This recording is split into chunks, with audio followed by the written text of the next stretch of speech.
Hey guys, how are we doing? Where are we looking? There we are. Aha! Yes.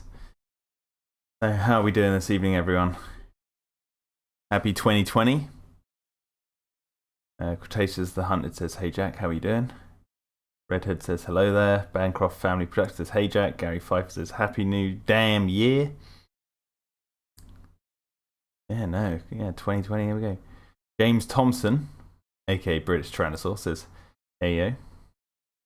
Hope we're all doing well. I'm just seeing about the stream. It seems blurred version needs to be about there. Am I right? I'm using a different service tonight. I'm just going to watch the stream back to make sure I line it up properly.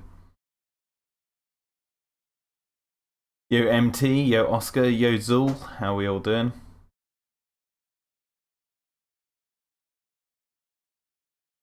Yeah, I think that's right. Because I have the blurred version like this, so I think that's actually about right. Seems about right. Well, we'll work out. Actually, if I make it a little bit bigger... Oh no, actually, you know what? It doesn't matter. That should be okay. Yeah, anyway, so let's get this underway. As you can probably see, I've got this lovely new mic stand, which is all good, and you can move that around. I just figured, you know, I'd buy something, so treat myself to something so I can have the mic set up properly so you can probably hear me better. Yeah, what else? Had a good Christmas. James Thompson says I'm going by my actual name now. Nice. He says dig the glasses. Yeah. I went to the opticians for the first time since I was a teenager. And my left eye was slightly blurrier than my right, so I figured I'd have some nice little glasses. There's a nice kind of setup there, says Zul. Well, I've actually moved rooms in my house. So where I was before was in the spare bedroom, and that was right next door to our main bedroom. And the reason I didn't like streaming late at night is because my wife was trying to sleep, and I have quite a bassy voice, and like I laugh a lot and I'm loud. So I didn't want to keep her up, especially when I was like working at night. But now I've moved into the sort of lounge area, and that means that hopefully I should be able to live stream better. Mr. S Serpent says this microphone looks and sounds great. Yeah, I mean it's the same microphone, it's just a different setup. How is the new house anyway? Asked James. That's good. Yeah, really good. We're doing some reorganizing, like moving me into the living room, because you know we're starting a family, and yeah, so 2020 is going to be a really, really big year for me and my wife as we bring a little one into the world. So there we go. And so yeah, we're doing some reorganizing in that spare room because that's not going to be our room anymore. So. And yeah, so hopefully though, over the next like year or so, I'll be able to do some more live streams at night time. I'm actually also potentially planning on doing another one, maybe a painting stream tomorrow night, and it'll actually be at night, so it should be fun. MT says you bred raptors. Thank you, Red Hood. Thank you, James. Yeah, no, I'm really super excited. Tonight though, I did put a poll out on Twitter. No, on Twitter. Oh my god, I don't have Twitter anymore. On YouTube. Let me see about getting this up. And I wanted to ask you guys, because I knew I wanted to like live stream. Thanks, Zul. Thanks, Redhead. He says life finds a way. Oscar Stain says that bit of news hit me like a train. Best of luck with the future. Congratulations to the both of you. Thank you. Yeah, so we're yeah, a lot is changing in the older Ewan's household. Anyway, yeah, so I asked you guys what I should do, and I put watch an Alien Covenant review, and that was because watching the Mauler Fallen Kingdom video and talking about that was fun, and I wanted to do like one for Alien Covenant, but obviously that got the least amount of votes. I put play a video game that did pretty well. Live stream painting Dino Defenders, which is obviously something I do all the time. That got loads of votes to begin with, but watch a Jurassic World review won out by over 50% of the vote. And the thing was, I originally wasn't going to watch a Jurassic World review because I thought that I'd done that kind of, and you know, Jurassic World's I say it's an old movie. Like it's been, when did that go? It's been 5 years now. With this year, it'll be about 5 years since it came out, and I thought, who would want to watch a video about someone ranting about a film that's 5 years old, and then someone doing a commentary on that? And then I just thought, you know what? Why not? Why not do that? So I put that on the list, and that obviously won out based on the people who watch this channel. So, yeah. MT Bill says having kids is like ooh but later it's running and screaming. James Thompson said, I voted Alien Covenant. I always pick the losing ones. I'm really annoyed I missed that. Well, tonight we're going to do there's something different. We're going to do 2 videos. We're going to cover this Dan Murrell side-by-side video where he compares Jurassic World to Jurassic Park. And I know some of you might already know that I did do a video on this in the past, which is not on the channel anymore. But hopefully I'll be able to cover it a little bit more extensively in this live stream, and we'll be able to keep it up on the channel because it's blurred. Hopefully this won't get copyright flagged, but even if it does, we'll keep it up, because why not? Yo Mike Shatter and Cross 41790 says, I'm curious, why is Dan Murrell from Screen Junkies in the background? Well, it's because we're going to watch his video, and I'm sorry that it's blurred for you guys, but that's because copyright and everything. But I want to, you can find the link to the video if you actually want to watch it. It's only a 12-minute long one. We're going to do that, and then we're going to do one of Mike Hill's videos, I think, potentially.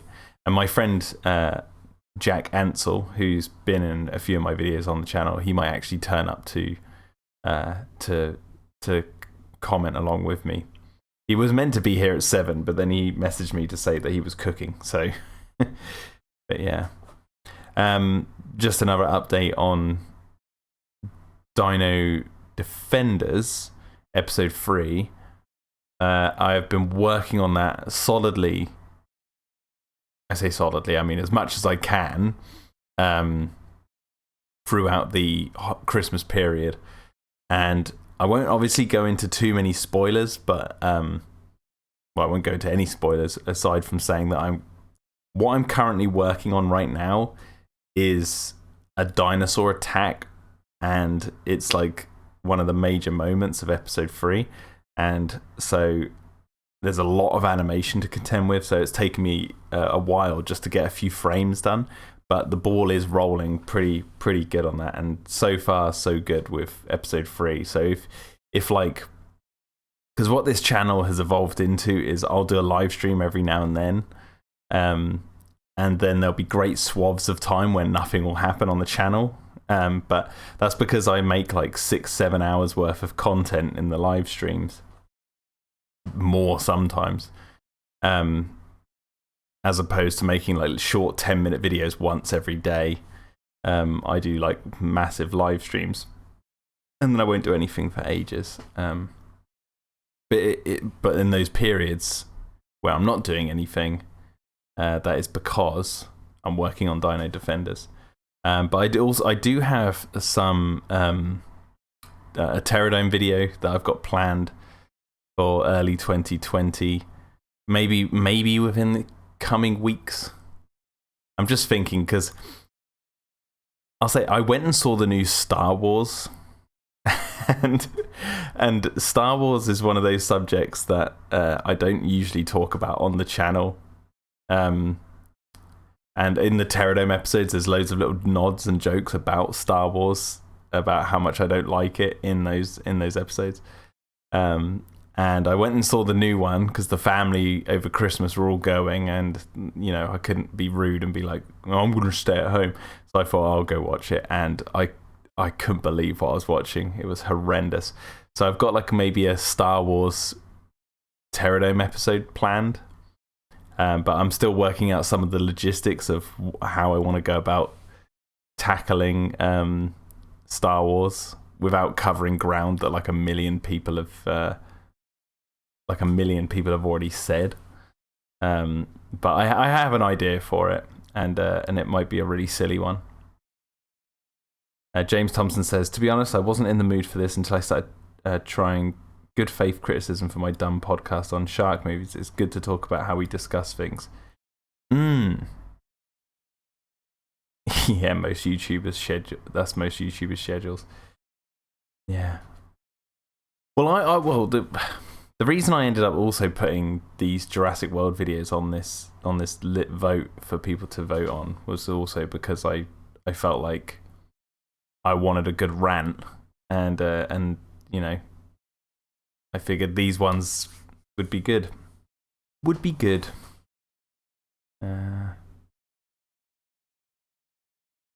May the force be with you, says Redhead. Oscar Staten says, modern Star Wars has kind of failed for me. I liked Rogue One, and I've heard The Mandalorian was good, but the sequel trilogy has been a misfire. I think it's all been total trash. But I'll get into that in the Star Wars video. So, but we're not here to talk about Star Wars tonight. We're here to talk about Jurassic World. So I've got a mint hot chocolate, which is that's quite nice actually.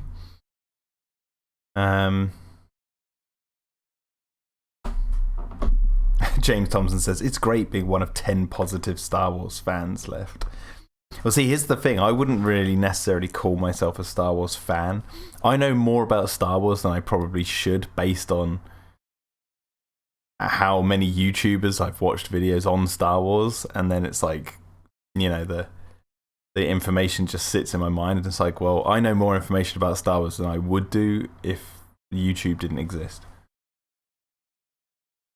Graynell Hammersmith says, I feel like the original Ghostbusters Star Wars was a fluke and came out at the right place and time. The original Ghostbusters Star Wars? What do you mean? Morris Miner says, do you like the new Return to Jurassic Park? I don't really have an opinion on it because I haven't played it. But I have watched some videos of people playing it, and well, actually no, I do have a bit of an opinion on it. I'm not going to lie. It looks like the same sort of game mechanics in Jurassic World Evolution, and that didn't really gel with me. And but it was cool to hear the original cast talking and having banter against one another.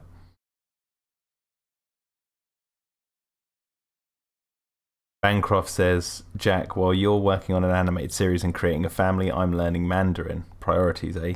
Yeah, that's cool. Brainov says, I meant Ghostbusters and Star Wars. Yeah, they were kind of lightning in the bottle kind of movies. But the thing is, when movies are like that, they create a franchise in and of themselves. Yo, Matt Brando. Hey, Matt, are you available for the next few hours? Do you want to join me on this misadventure through these videos? Do you have Discord? See what he says. Reno says, I like both were flukes and they were only successful causing nothing else was there. Well, the thing was like, oh no, I'll talk about Star Wars if I ever do that video if I do that video I'm talking about in the coming weeks. I'll get all my opinions on Star Wars out in that video. I don't want to spoil anything here. Redhead says, my little brother got Jurassic World Evolution for the holidays. I'm probably enjoying it more than him.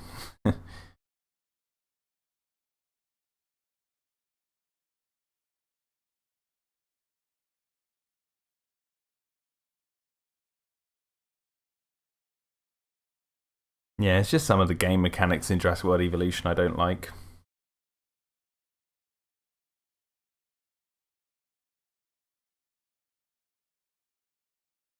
Just seeing if Matt's going to reply to my question. See if he wants to join me.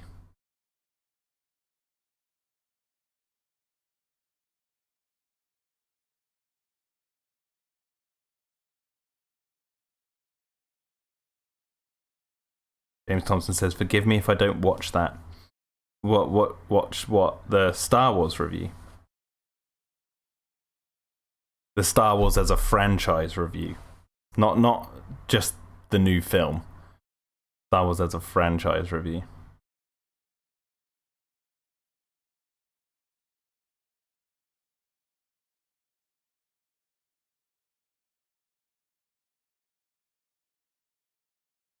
Yo, never not so clever at this, says good afternoon. Do you know what? I think I might. I don't think Matt's gonna. I think Matt might be busy. I may just start this. I'm gonna get my hot chocolate closer to me. Get comfortable. Yo, James Hawkins.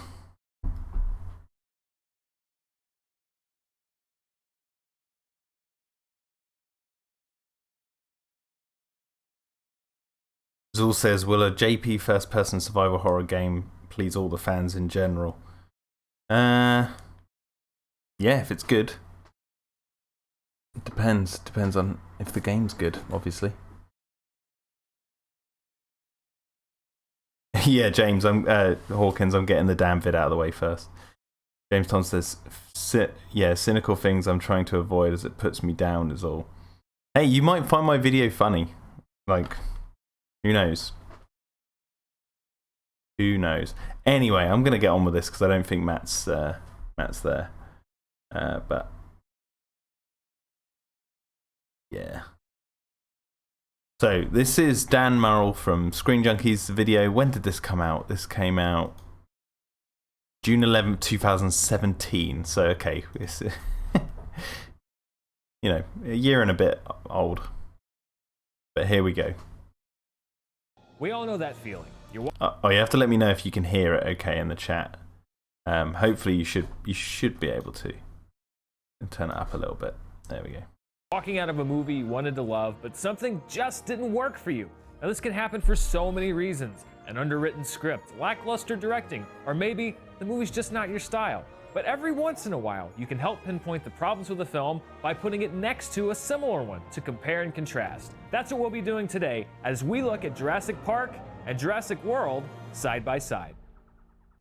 So it's kind of this subject of comparing. I understand comparing a film from a franchise to one in the same franchise. So comparing a sequel to the original, I can understand the idea behind that. But for me, it's always been a bit of an odd way of comparing movies because for me, the best way of going about this should be, and I could be wrong about all this, obviously, but if you're comparing a sequel to the original in the franchise, doesn't that mean the story would have progressed in the sequels, right? So you're comparing a story from a film that is meant to be further along in time than the original. So it's progressed story-wise. Whereas if you were to compare like a fourth sequel in a franchise to another fourth sequel in a franchise, then that's a better way of comparing, I think. Right? That because to me it's like you compare Jurassic World to Jurassic Park. Surely the world has moved on in the story of Jurassic Park to get to the point where Jurassic World's happening. So the storytelling, it's changed hands, different directors. But whereas if you let's say you compare Jurassic World to Terminator Salvation and see how that continues on the front, I don't know. Maybe I'm talking out my ass because Terminator Salvation was trying to. Well, no, actually, Terminator Salvation and Jurassic World were both trying to appease the fans from the god-awful third film in the series. Maybe that would work.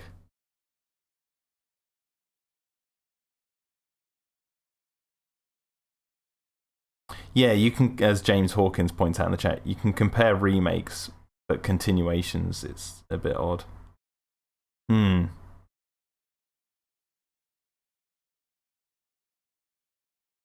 But yeah, anyway, so yeah, I've like I'm not saying you can't do it. I'm just saying that like it's always sat odd with me because it's like trying to compare.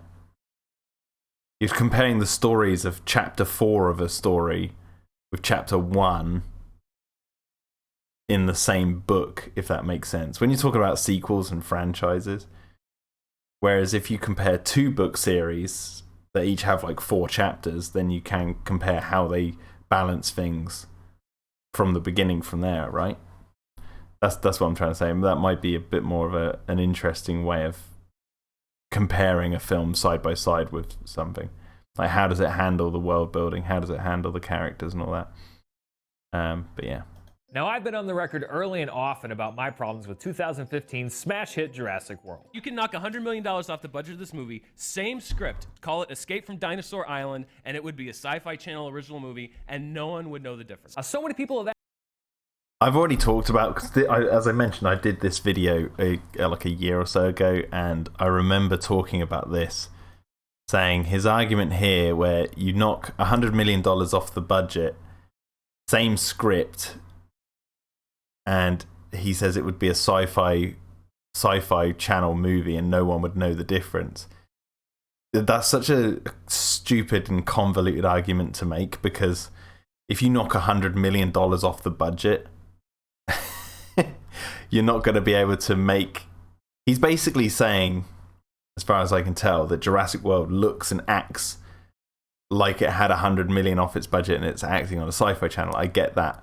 But if you were to literally do what he's saying, you would definitely be able to tell the difference. Like that's a fact. Like there's no way you knock $100 million off the budget and make the movie. It's like a stupid, frivolous little jab at Jurassic World there, which in reality doesn't hold much weight. Call it Escape from Dinosaur Island, and it would be a Sci-Fi Channel original movie, and no one would know the difference. So many people have asked me why that film... Yeah, and as James Thompson in the chat says, Sci-Fi Channel movies are defined by their budget. Well, yeah, they're defined by their sort of crappy scripts, right? And their god-awful effects. That's how I've always known about them. Whereas Jurassic World is, well, I mean, it's pretty obvious that it's like leaps and bounds ahead of a sci-fi movie. Underwhelmed me, especially because a huge chunk of the audience enjoyed it thoroughly. This isn't necessarily a video about why Jurassic Park is good and Jurassic World is bad, but I'm comparing and contrasting the 2 films because they draw from the same DNA. So that is exactly what he's doing then.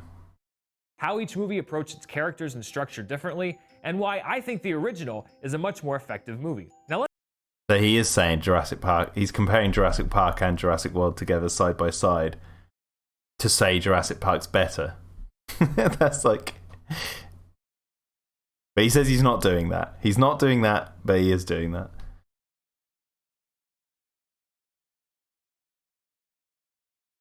Yeah, Graynell Hammersmith says you can make the same argument about Jurassic Park. Why not any blockbuster film? I don't see how that is a valid argument for him to make.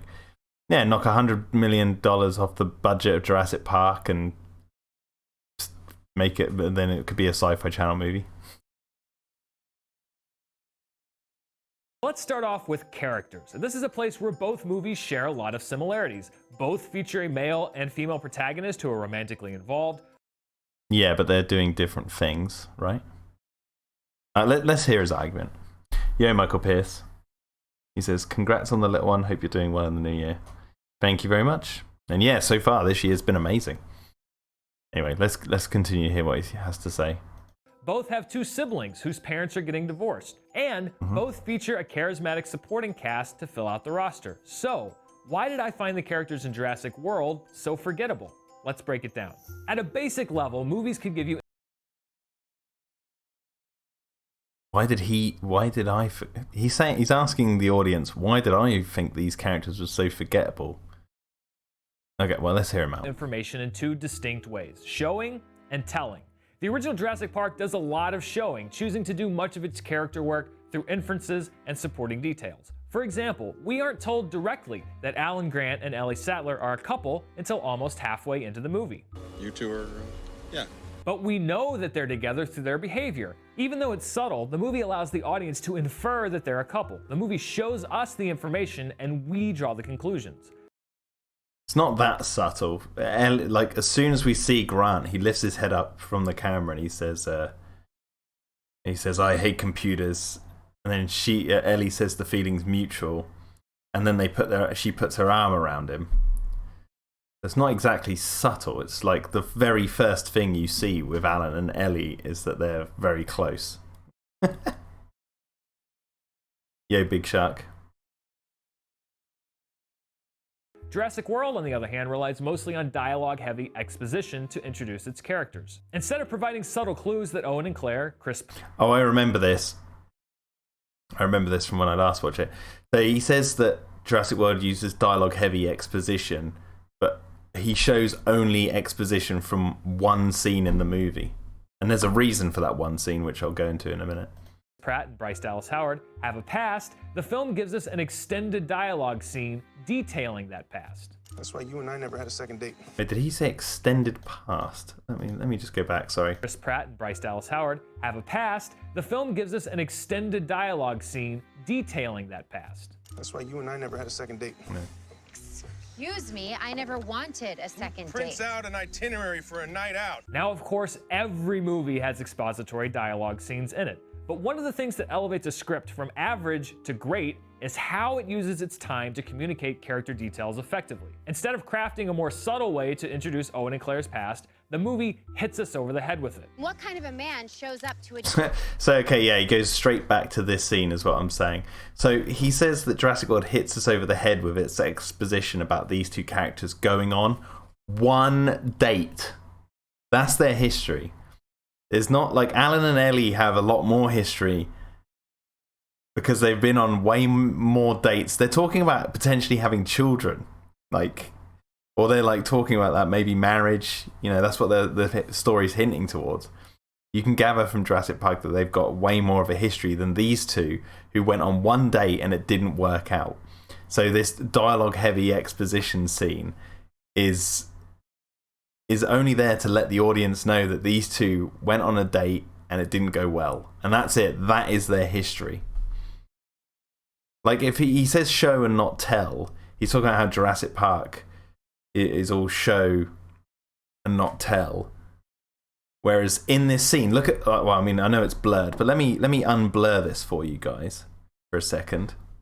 I know it's behind a fence, but please excuse me. So, like... Look at the show not tell in this situation. Like, if we're going to go really deep into this, like, Claire is in clean white clothes and she's stood high up on this like thing here. She's elevated above Owen, who's down here doing the dirty work, fixing his bike, and he's all grubby and smelly, you know, and all this sort of stuff. So you can look at it like, I mean, she even pulls up in that really smart car, which is in the background. It's like the film is showing us why they're so different.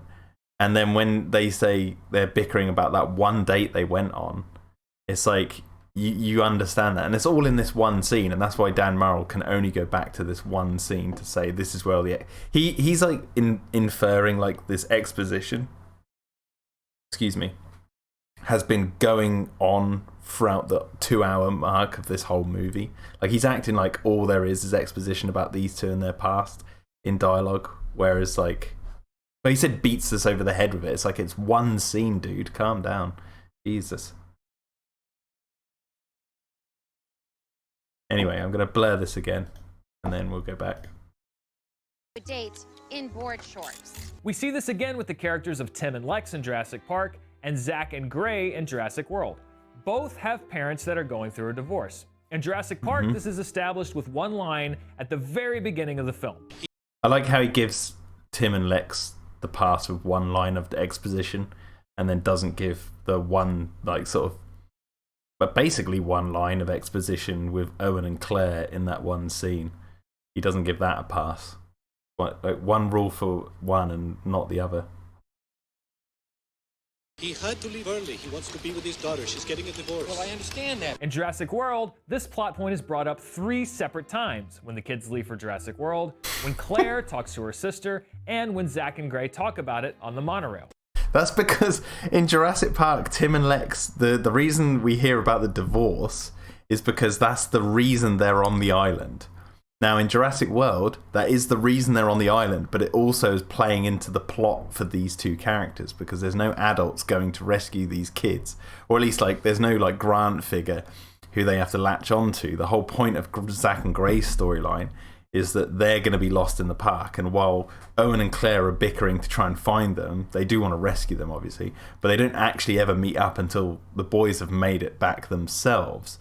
The whole plot of Jurassic World concerning these 2 characters, Zach and Gray, is Zach. Like, Zach has an arc to go through. He has to learn to look after his little brother and realise the importance of his loved ones and his family and not get caught up and not be like, have his head in the clouds or whatever.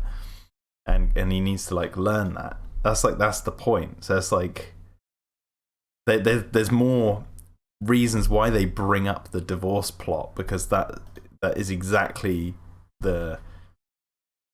like Zach, the scene we're looking at here, Zach didn't even know they were getting divorced and Gray did, and if you watch Jurassic World, right from the beginning scene, it's subtle, but Gray is showing signs that he knows that divorce is going on since before even getting to the island. Like, he's a bit upset. That's why, like, you look at him at the airport and he's like looking at a Gigaraptor. I post a link in the chat and I'll see about the video. I'll have to watch it first because obviously I'll have to see if it's something I can do on this. But yeah, my point is that, like, the story of Zach and Gray is predicated on this divorce, and it comes up 3 times because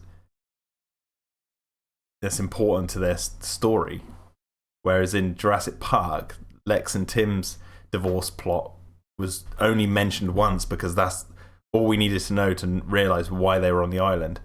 And also later on in the film, when, like, Grant is looking after them, you know, you hear other bits of dialogue, like when Grant says, like, did your dad ever build your treehouse? And he's like, shakes his head. It's like there's little things you can infer from that to say, like, well, you know, his dad wasn't very connecting with Tim or whatever. There's like it's very, like, subtle and you have to think about it yourself, but there is more in Jurassic Park than just that one line. But the kids aren't really the divorce of the parents of Lex and Tim isn't the focus of Jurassic Park. It's more Grant's story, and the kids are there to help aid him through the story. And in Jurassic World, it's Zach's, especially with this sort of subplot, it's Zach's story is the focus, and you know, and he has to look after Gray. That's the point of that.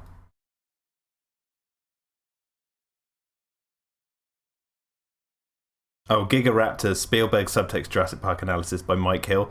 I've actually got a Mike Hill video lined up after this, but it's not that one. It's the other one of his.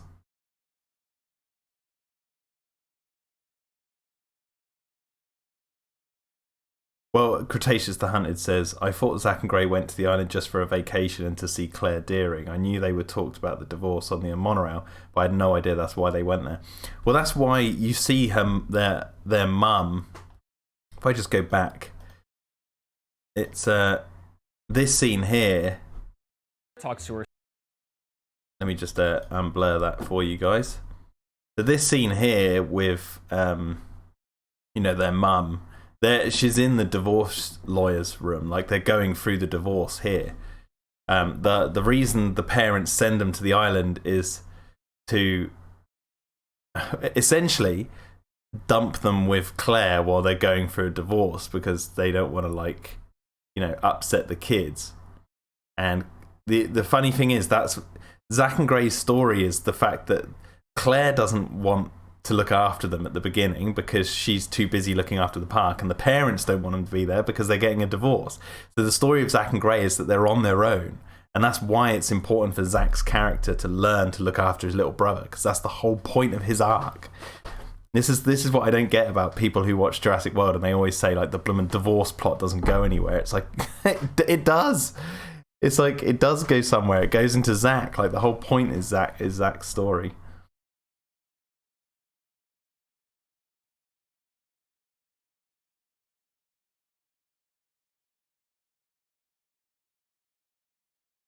The Toho Society in the chat says, I feel like the divorce subplot could have been dealt with a lot better in Jurassic World.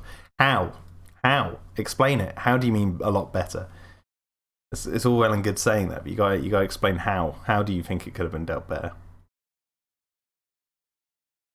Anyway. Sister, and when Zack and Gray talk about it on the monorail. They're not getting divorced. In Jurassic Park, Tim and Lex's search for a parental figure makes more sense given the context of knowing that their parents are divorcing, but it's not a detail that's important to the movie as a whole. That's exactly, but it is important to the movie as a whole in Jurassic World. That's the difference. He's right about Jurassic Park there, because that's what I just said, but he's wrong about Jurassic World. That is important to the story. Mention at the beginning of the film suffices. In Jurassic World, the audience is reminded 3 times about Zack and Gray's parents' divorce, but it never has any effect on the film. It does! It does have an effect on the film. It has an effect on Zack's character. That's why Zack, starts to look after Gray. That's why he decides to go off-road. It's like he makes a mistake of looking at Gray, seeing how upset he is, even though he's seeing dinosaurs. And he's like, hey, Gray, come on, let's go off-road. And then they get into trouble, and Zack has to learn to look after his brother. That's why they have that whole blooming conversation in the back of the van when he's like, I'm not gonna leave you. And he talks about looking after him and all that sort of stuff. And even when the bloomin' I-Rex, is it Zack who cuts the pack off Gray to save him from the I-Rex or whatever?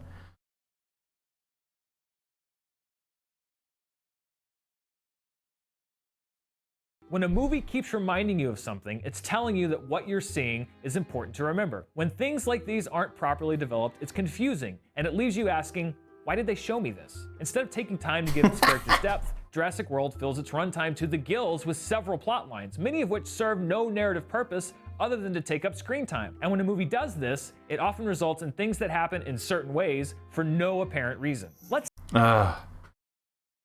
What he just said there was an absolute mess. There's several plot points in Jurassic World, but they all play a part in serving the plot. All of them. Masrani not being able to fly properly, and thus, he doesn't listen to Owen when Owen says strap a gun onto the helicopter, but when the Indominus kills a lot of his men after he made the decision to send the ACU out there with non-lethals, and Hoskins come up to him and says, release the raptors, they'll handle this thing and we'll save lives with them. And Masrani says no, and he puts the gun, he does Owen's suggestion, but instead of being patient and waiting for or going to look for his pilot to go sort this, he thinks he can handle it, and thus, he crashes and he causes things to happen worse, and that releases the pteranodons, which attacks the people on the street. That's like one of the subplots. Like Jurassic World is... I might get into this more as we go into this, because I need to think about this more, but Jurassic World's a story of hybrids. It's not just about one hybrid, it's about a load of hybrids.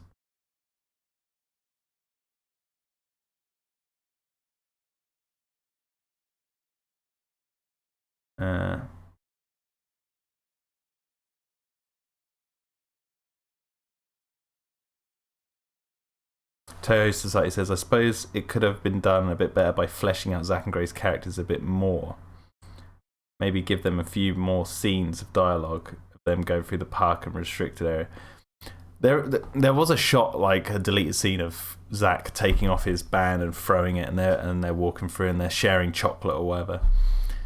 I get that, but I guess if I'm going to be like, from my own perspective of this, like, I don't think you need needed that. I think there's a lot more in there than people are giving it credit for.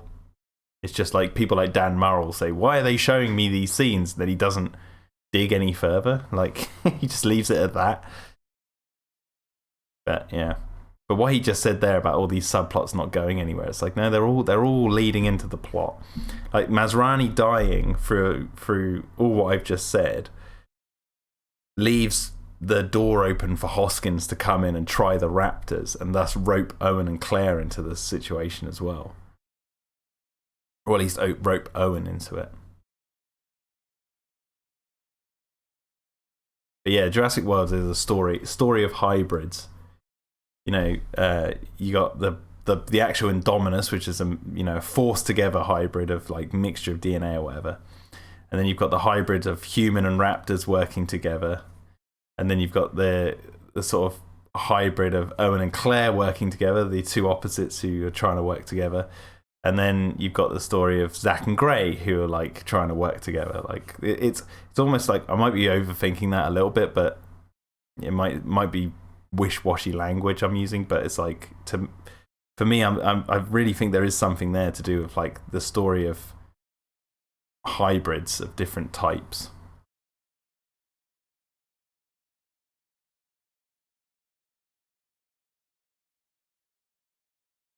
Yeah, Siaka Dibba, I hope I'm pronouncing that right, says that deleted scene of Zack and Gray was interesting since it shows that Zack isn't completely oblivious to the reality of dinosaurs being brought back to life. His comment about humans wouldn't exist if dinosaurs never died out. Yeah, exactly. That would have been kind of cool.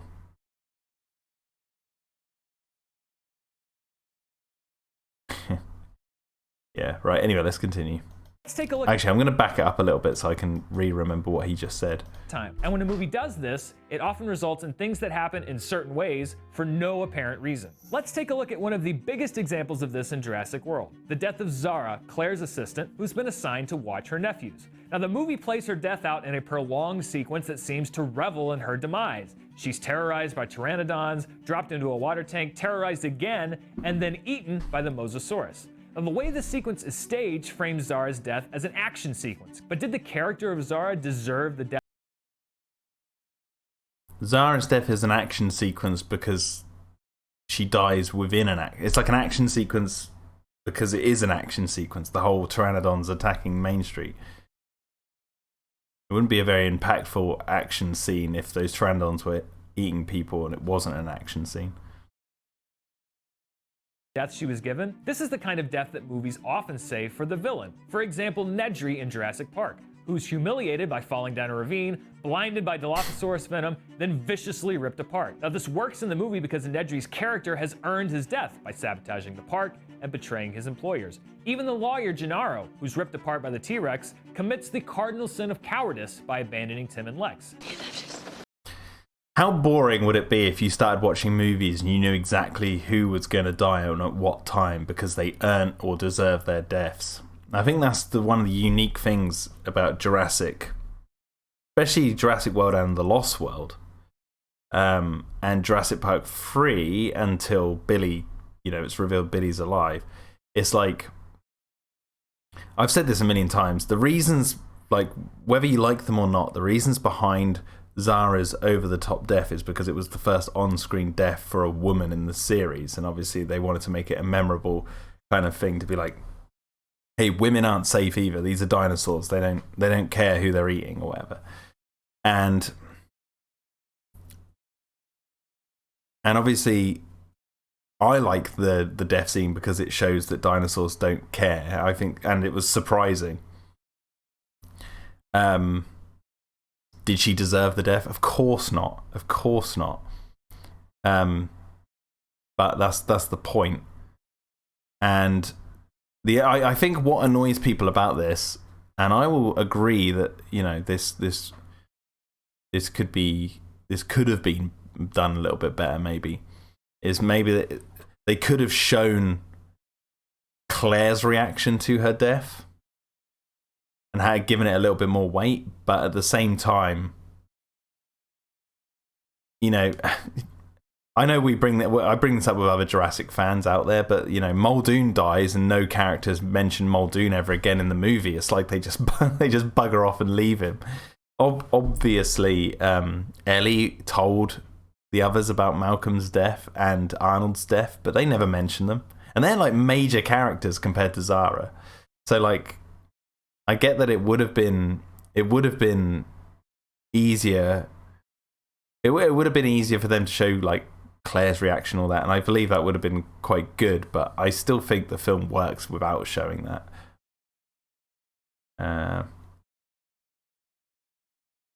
Tika says, absolutely hate this particular complaint because I feel like it affected Fallen Kingdom. I like that dinosaurs target people who don't necessarily deserve it. In Fallen Kingdom, everyone who dies is morally questionable. Yeah, exactly. The Waterlord says, really? That's pretty interesting, actually.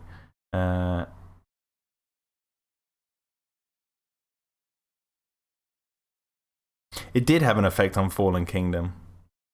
And that's the thing, it's like Fallen Kingdom...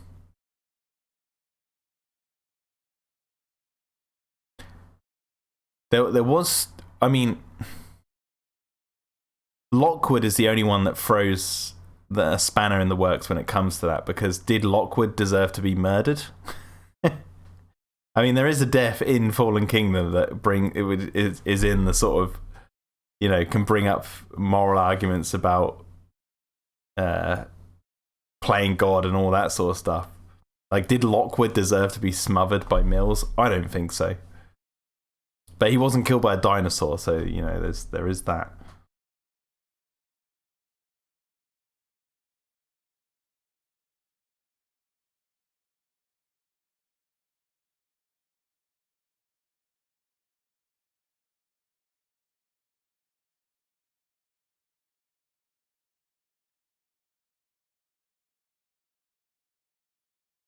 Anyway, yeah. Right, let's continue. Actually, wait, before I continue, Fallen Kingdom has the most deaths than any Jurassic movie, right? Obviously, either that or The Lost World. But what did Zara do to deserve this? From what we can tell, she's a capable assistant. She isn't negligent, the kids ditch her, and she doesn't mistreat them. So the movie decides to punish her for the sins of talking on the phone and being... That is her being negligent, Dan. She's on the phone, she's not paying attention to the kids, and that's how they managed to like run away without her noticing for ages. Like, I'm not saying that she deserved the death. I'm saying that you saying she wasn't negligent is wrong. She was negligent. Her whole task was to keep an eye on the kids and not be on the phone. But then she is talking about her wedding, so you know, it's that whole thing. Zara basically makes the same mistake as Claire with the Indominus. Claire thinks the Indominus has escaped from its paddock, and they look for it on the thermal imaging, it's not there, and she turns and says, we can track it from the control room, and as she says that, she's leaving the room to get into her car. And as she's on the way, she calls, and that's when they learn it's still in the paddock, so she didn't need to leave there, and had she not left, the others might not have gone into the paddock to, like, have a snoop round. It's a mistake on Claire's part, sure, but it's one that it's the whole control aspect of the plot. Like she assumes she can have control from the one place where she knows control is paramount, which is the control room. And Zara, she's like on her phone planning her wedding, la-di-da, another day at the park, assumes all's going to be well, but doesn't realize that in 5 seconds, you know, the kids are going to run off because they're bored. Like, she is being a little bit negligent there.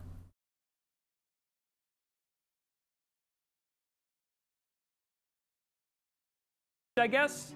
Ironically, it's Claire who does things she should be punished for, neglecting her nephews. Today turned out to be a really bad day for me. Here with my assistant. An obsession with money and merchandising. Verizon Wireless presents the Indominus Rex.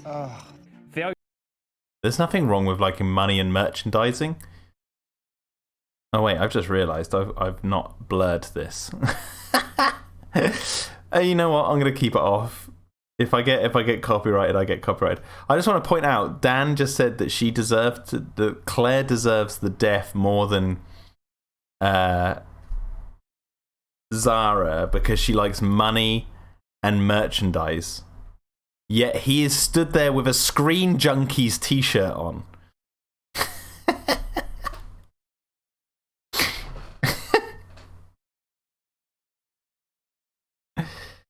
I mean, come on, Dan.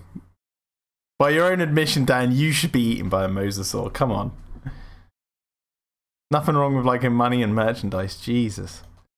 Let me get back a little bit. Verizon Wireless. Wait. Talking on the phone and being British, I guess? Yeah, listen to this. Ironically, it's Claire who does things she should be punished for, neglecting her nephews. Today turned out to be a really bad day for me. Here with my assistant. An obsession with money and merchandising. Wait, does he say... Ironically, it's Claire who does things she should be punished for, neglecting her nephews. He says she should be punished for, so he's not like exactly saying that she should be eaten by the mosasaur, but he says that she should be punished. I would argue she does get punished. The whole film is a punishment for Claire because she makes a few silly mistakes and then everything goes wrong, basically on her watch, essentially. Today turned out to Anyway, be a let's really carry bad on. day for me. Here with my assistant. An obsession with money and merchandising. Verizon Wireless presents the Indominus Rex. Failure to act when the Screen Junkies t-shirt. Got him. What James Thompson said. Indominus Rex escapes, which potentially costs King Golden says World War III has begun. No, it hasn't. lives. If you're talking seriously about the news, it hasn't. But World War III has started on here against me and Dan versus Jurassic World. Evacuate the island. We'd never reopen. In most movies, this kind of negligence would at least be setting up a heroic act. Yeah, James Thompson says her punishment is her redemption. Yeah, she has something to learn. And I admittedly, I know this is just like personal preference, but like, I thought it was really interesting to have a character who's technically on like the InGen side of things, who's working for the company, because even though she's dressed like John Hammond, the real John Hammond equivalent in Jurassic World is Simon Masrani. But Claire, she's almost like a glorified Ray Arnold in a sense. Like she's head of the control room, and and it was interesting to see someone who has a redemptive character arc over these movies from that side of the coin. Like, she's technically a villain who's going to learn to be good. That's basically what she is.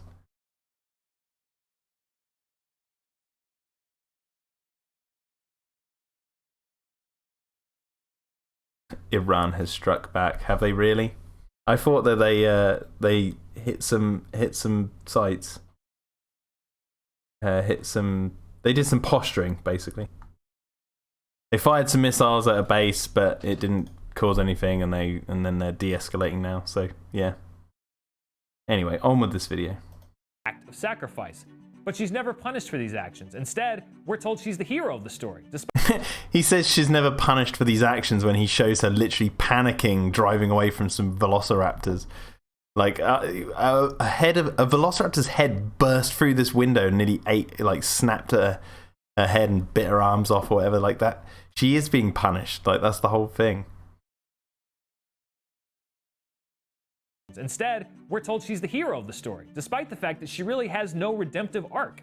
It's this lack of focus She does have on the characters that makes She does have a redemptive arc. We don't even need to explain that one. The film is really explicit in the fact that she has a redemptive arc. Jurassic World feels so disconnected, and the character issue is just a symptom of one of Jurassic World's greatest weaknesses: structure. A Jurassic Park and Jurassic World share almost identical runtimes, which makes comparing their structures a lot simpler.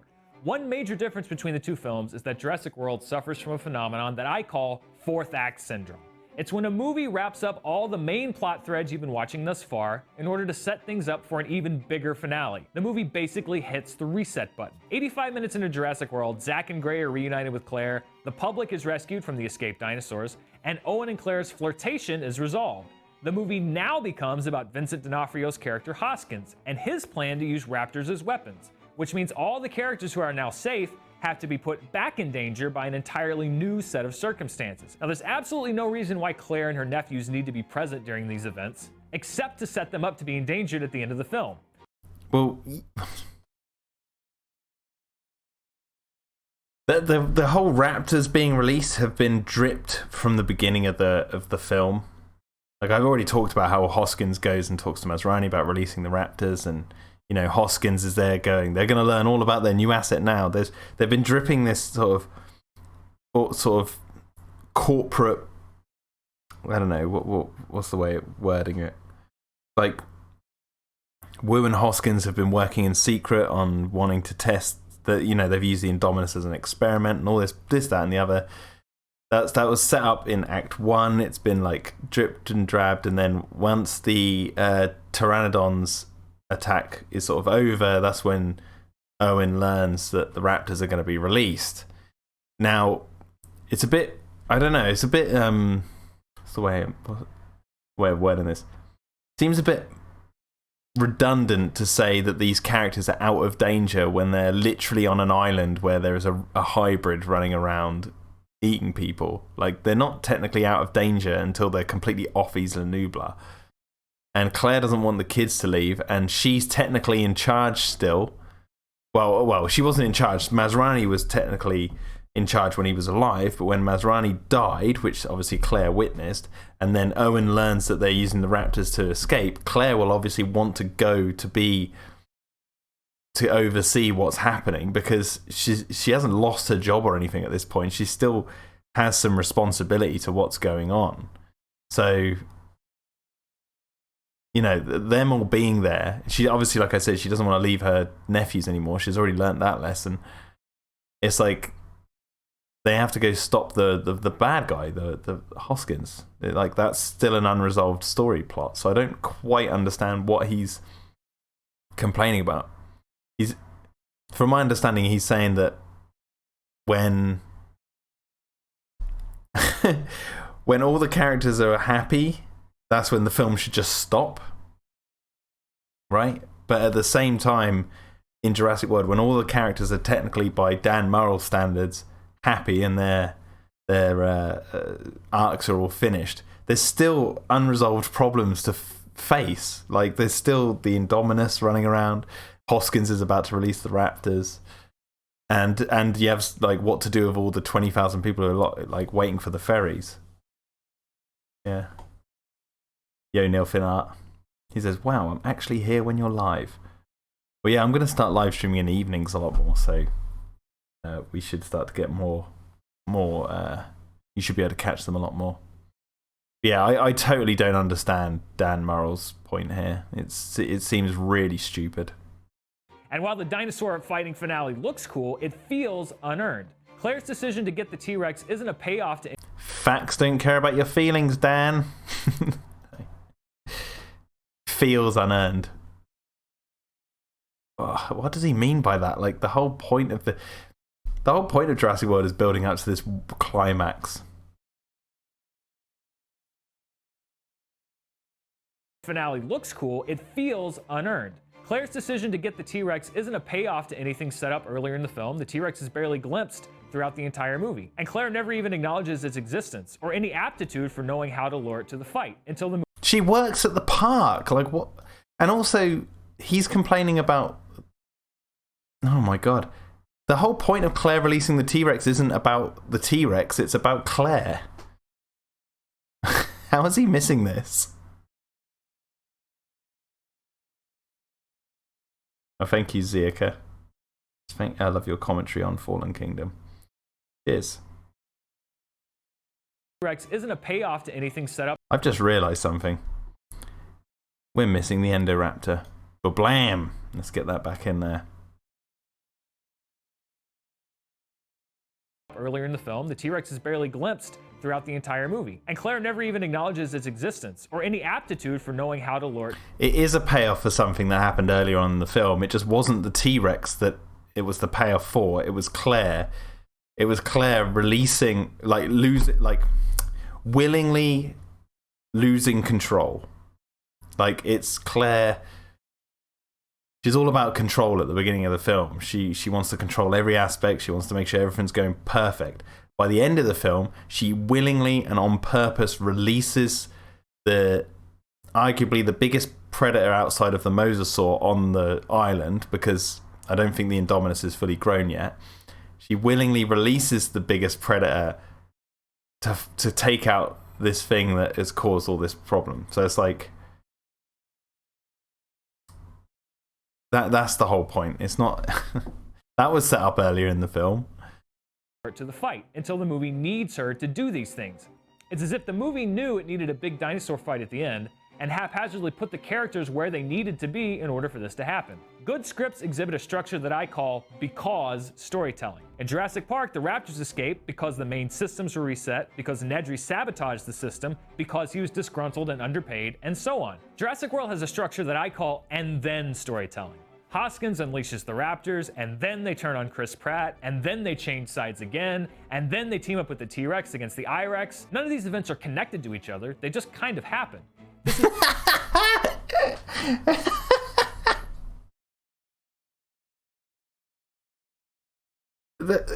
I remember doing this, tackling this in the last time I watched this video, but I can go into it a little bit more detail here. What he just said there is utter bullshit. Like that, none of that makes sense. None of that makes sense. He said Jurassic Park has because storytelling. The raptors escape because Nedry shut down the power, right? He uses that example. And then he says Jurassic World has and then storytelling. The let me go back. I don't want to make sure. I don't want to misquote him or anything. Because storytelling. In Jurassic Park, the Raptors escaped because the main systems were reset, because Nedry sabotaged the system, because he was disgruntled and underpaid, and so on. Then you do it like this way.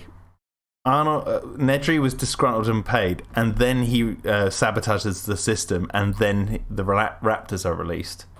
Just reverse it, Dan. You can do the same argument. And in Jurassic World, he says...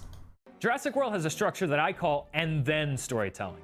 Hoskins unleashes the Raptors, and then they turn on Chris Pratt, and then they change sides again, and then they team up with the T-Rex against the I-Rex. None of these events are... The Raptors turn on the Indominus because they realize who their alpha is. I need to go back and remember what he said. The Raptors lose... Well... There's a debate going on in the fandom, which I started, where it's like, did the Raptors actually did the Indominus actually become the alpha of the Raptors? Because I don't know if they exactly did, but the Raptors Owen definitely believes he's lost control of the Raptors based on what happened in this sequence here. But it's not and then storytelling. The Raptors turn on the humans because they communicate with the Indominus, and what was the point before? He said the Raptors are released or something. Jurassic World has a structure that I call and right. then storytelling. Hoskins unleashes the Raptors, and Hoskins releases the Raptors because he wants to field test them for his crazy plan.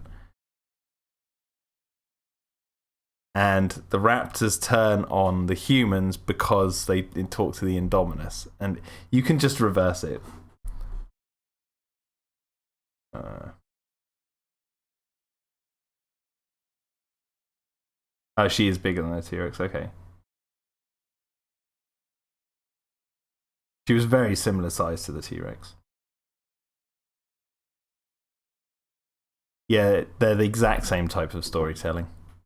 He's just using like fruity language to try and make himself sound really cool.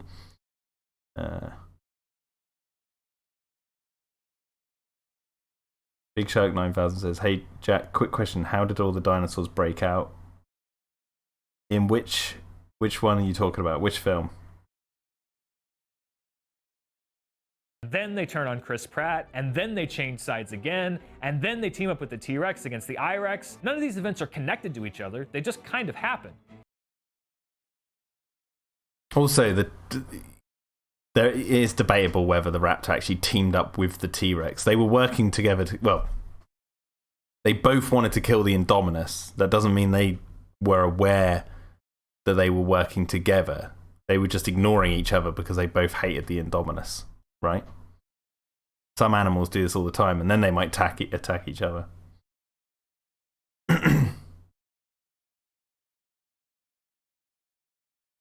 This is why you Oh, how did all the dinosaurs break out in Jurassic World? I don't think all of them did they? They all, well, I mean, they have the invisible fences and the they have the invisible fences and they have some actual fences. And when the park was shut down, all the power went out, so then they could just wander around whenever they want, right? Well, however they like, right? see so many movies exhibiting fourth act syndrome.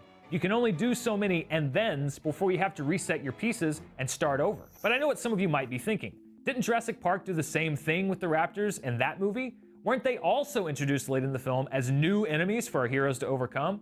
Now, the answer to that question is a great example of how the techniques of setup and payoff, when used correctly, can make a movie great. Despite making their first full on-screen appearance just 17 minutes before the end credits, Jurassic Park's raptors actually cast a shadow over the entire film through a series of setups and payoffs. Notice how often velociraptors are... I think James Hawkins Wu says she will be 50 feet when fully grown. I don't think the Indominus was fully grown in Jurassic World. Evo the Nerd said, would you be willing to talk about Jurassic World and Fallen Kingdom with Mauler on his podcast? It would be very interesting to see how you respond to each other's points and where the discussion goes. I'd love to talk to him. It'd be great. I'd be well up for that, but obviously one needs an invite. And I don't think he watches me. I've got a tiny channel. brought up before they're ever even seen. In the opening scene, so we can see their lethality. In the egg hatching scene. We bred raptors. In the feeding scene, where their intelligence is introduced. They were testing the fences for weaknesses systematically. They remember. When the power first goes down at the park. The raptor fences aren't out, are they? And again when the raptors themselves escape. Damn it, Eli, I knew better than to mess with the raptor fences. This is a great example of a movie reminding us of something that actually does matter. That raptors are vicious, lethal, and smart. But my favorite is this scene from very early in the film, where Dr. Grant explains to a terrified child. Okay, I get what he's saying here. This is all true. He's saying... He's saying that... Oh yeah, so sorry James, yeah, you said 55 feet is more ridiculous. That's what someone said. That was my point. Oh yeah, no, yeah. Yeah, ignore me, James. I see you were replying to Serpent. Okay. So what he's saying here is true about the raptors. And he's using it as an example of his fourth act syndrome, which he was saying that Jurassic World has a problem with. But when he comes to talk, I'm going to rewind it again, so excuse me. When it's this part when he brings up the fourth act syndrome, listen to what he says here. Jack and Gray are reunited with Claire. The public is rescued from this bar in order to set things fourth act syndrome. Here you go. It's when a movie so this is where he starts. This is where he starts talking about the fourth act syndrome in this bit here, and listen to what he says. The main plot threads you've been watching thus far in order to set things up for an even bigger finale. The movie basically hits the reset button. 85 minutes into Jurassic World, Zach and Gray are reunited with Claire, the public is rescued from the escaped dinosaurs, and Owen and Claire's flirtation is resolved. The movie now becomes about Vincent D'Onofrio's character Hoskins and his plan to use raptors as weapons, which he says, oh wait, what does he say here? Which means all the characters who are now... Yeah. So he says, and now the movie becomes about Hoskins and the raptors. But what he's failing to talk about or show is that earlier on in the film, Hoskins wanting to use the raptors and release them to hunt the Indominus was dripped through the storyline from the very beginning, much like how the raptors were in what he was saying was a good example of fourth act storytelling here. So his point, he doesn't give Jurassic World the same exact he doesn't give it the same rules or respect than what he does Jurassic Park. He says Jurassic Park set up its fourth act great because they drip the clues about the raptors early on, but then he fails to mention all of the scenes that have Hoskins right from the beginning. When you meet him, he's like, we should start a field test, and Owen's like, no. And then he goes to Masrani and he like asks Masrani, can we use the raptors? And Masrani says no. But then once Masrani's dead and out of the way and Claire is lost in the park looking for her kids, Hoskins uses that opportunity to have a coup inside the control room and like take it over and to initiate his own field test, and then the film focuses on them releasing the raptors. It's like, I don't get what Dan is saying here. It's just a non-point. Just what a raptor could do to it. And that's when the attack comes. He's being disingenuous. You know, that's what he's being right here.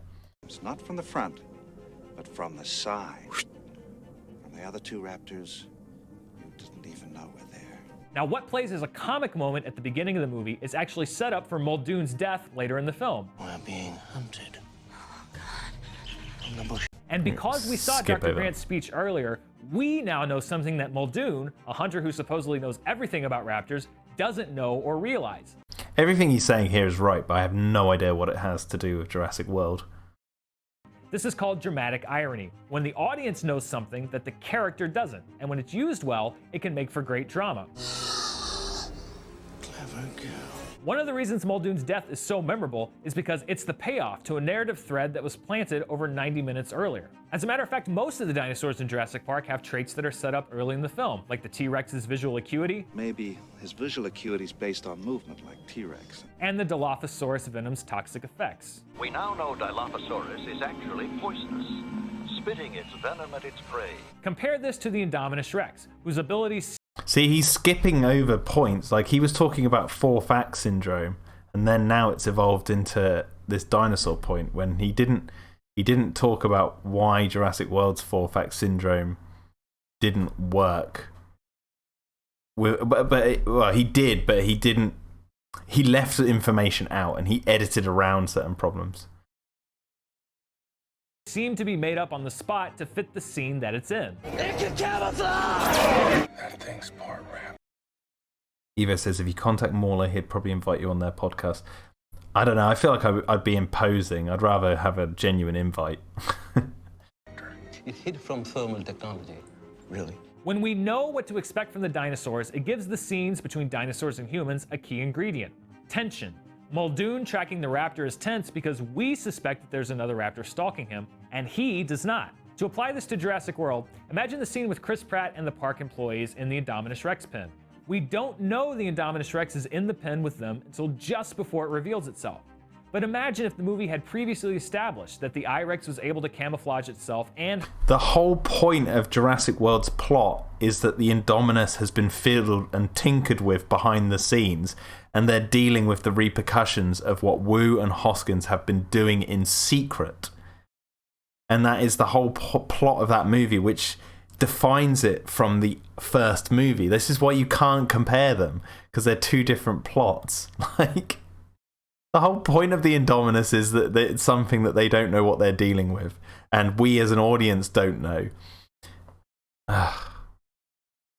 Why is that so hard to grasp for some people?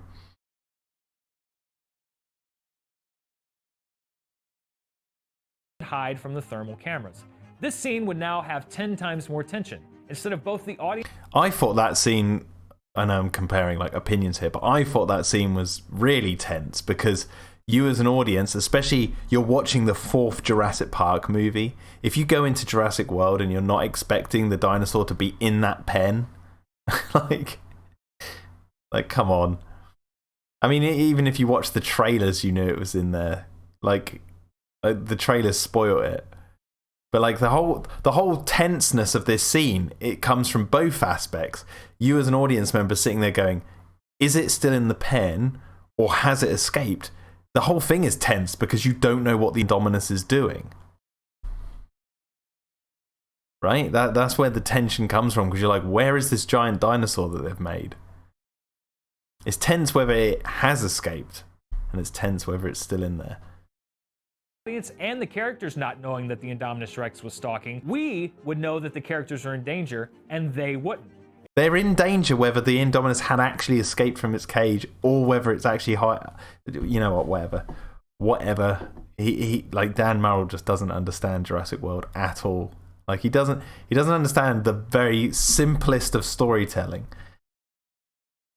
Like I know this video is old, so it's like ranting about something that's you know, I don't know, but this video is kind of timeless because he's I don't know, has he changed his mind on this? I don't know. Yeah, the trailers are the worst thing about the new films. Just ignore all the trailers. Greyhole Hammersmith says, first time I saw that scene, I was on the edge of my seat.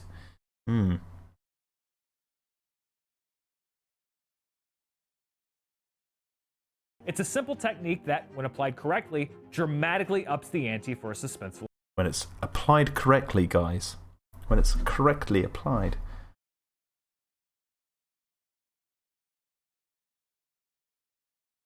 Scene. Another thing that makes Jurassic Park's story so much sounder than Jurassic World's is the care and detail it gives to its characters.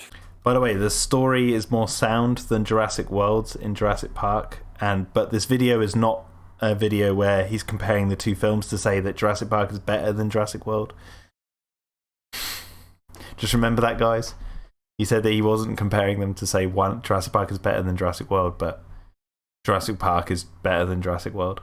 First, now this care is evident when both films are watched side by side. At the same time as the Indominus Rex is escaping from its pen in Jurassic World, the characters in Jurassic Park are having a debate on the ethics of cloning dinosaurs. Yeah, but that's because these are two different movies. And this is the fourth Jurassic. This is what I mean by, like, right at the beginning of this, of watching this video, I said it's hard to compare a movie in a sequel of a franchise because basically the reason the characters are having that ethical debate about dinosaurs is film number 1, and they're addressing that issue. In Jurassic World, they wouldn't be sitting there debating the ethical dilemma of. I guess you could write a scene where they're having a debate about the ethical dilemma of the hybridization of dinosaurs, but I can guarantee you 100% Dan Murrell would be complaining about them just ripping off a scene from Jurassic Park in Jurassic World if they'd done that. And also, like I said, the plot of Jurassic World is the fact that they don't know, the staff don't know what Wu and Hoskins have been doing with the Indominus in secret. Like that's the whole point. And we enter the film at a point where the hybridization of dinosaurs is like it's more a corporate decision. It's done by what does Claire say it's done by? Focus groups. It's like it's a done deal. Like they didn't even need the ethical dilemma of what they're facing here. It's like because that's not the point of the movie. So moment when Jurassic World is resetting for its fourth act, Jurassic Park features a scene explaining John Hammond's dream. This scene with John Hammond and his dream is the film resetting for its fourth act. Or it's, resetting for its third act. And Jurassic World here... Sorry, yeah. Tell a lie. Jurassic World here is resetting for its third act, and so is Jurassic Park here, because after this scene... The dinner scene is when Hammond starts to learn he's done goofed, and Ellie tells him what he's done. This is the breakdown of the film, the quiet time, and even though it's not two people sitting at a table, Jurassic World, this is the quiet time, because moments after, the whole moments after Hoskins and Claire and Owen meet in this scene up here, is the moment where Zach and Gray are sat in the back of the truck having that quiet conversation. So there you go. It's like they both doing the same thing. It's just, remember there was that 3-minute difference in the runtime between Jurassic World and Jurassic Park? That might have something to do with it. If there wasn't that 3-minute gap, maybe he would be looking at the time codes and being like, Zach and Gray are having that quiet conversation in the back of the van, and there's this quiet conversation between Hammond and Ellie.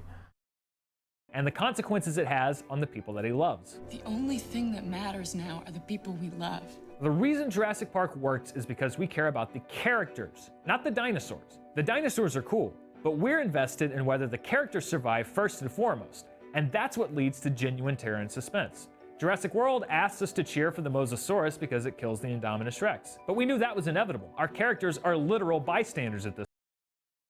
I cared about the characters, but I don't know. But I guess that's subjective, right? Not really an objective thing. Objective. I cared about Zach and Gray, Claire and Owen in this whole sequence. I cared about them through the whole film because I'd followed Zach's arc in, looking after his brother.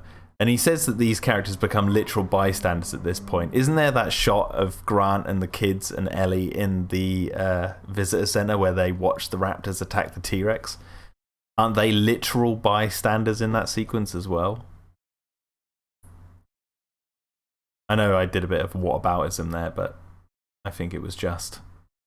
This point. The reason we cheer for the T-Rex at the end of Jurassic Park isn't because she defeats the Velociraptors. It's because she saves the characters that we've grown to love. The difference. Wait, that's one and the same thing. Saving the characters is killing the Velociraptors. Defeats the Velociraptors. It's because she saves the characters that we've grown to love. The differences between these two movies are best exemplified when examining the last scene of each one. Jurassic World ends with a T-Rex roaring in front of an empty park. Pure spectacle and noise. Jurassic Park ends in a wordless scene. Malcolm is humbled by nature's wrath. Hammond, always so full of hope and enthusiasm, faces the defeat of his I just want to life's rewind work. that, sorry. But we knew that was inevitable. Our characters are literal bystanders at this point. The reason we cheer for the T-Rex at the end of Jurassic Park isn't because she defeats the Velociraptors. It's because she saves the characters that we've grown to love. This bit. The differences between these two movies are best exemplified when examining the last scene of each one. Jurassic World ends with a T-Rex roaring in front of an empty park. Pure spectacle and noise. Jurassic Park ends in a wordless scene. Malcolm is humbled by nature's wrath. Hammond, always so full of hope and enthusiasm, faces the defeat of his life's work. And Grant and Sattler become the family unit they talked about becoming at the beginning of the movie. But the fact that Jurassic World isn't as revered as Jurassic Park isn't news. Even the most fervent Jurassic World fan would probably admit that. I would say. By the way, he said that Jurassic Park ends on a wordless scene and Jurassic World ends on a roar with loads of noise. I'm going to be petty here and say there's no words in the last scene of Jurassic World. There's a roar, but I don't speak dinosaur. I don't hear any words in the last scene of Jurassic World when you see the T-Rex walking up onto the platform to roar over its kingdom that it's retaken. But no, he says even the most biggest Jurassic World fan would admit that. I think Jurassic Park obviously is more revered than Jurassic World, but at the same time, it wasn't for many, many years. And when Jurassic Park came out, it was met with mixed reviews. And it was like that up until about 2013 when the 3D release came out. Now, obviously, the Jurassic Park fandom loved Jurassic Park and Lost World. Like, the fandom is not what I'm talking about. I'm talking about just like the general consensus. Jurassic Park had a reignition of people looking back at it going, wow, look at, like, this film was actually amazing after the 3D re-release.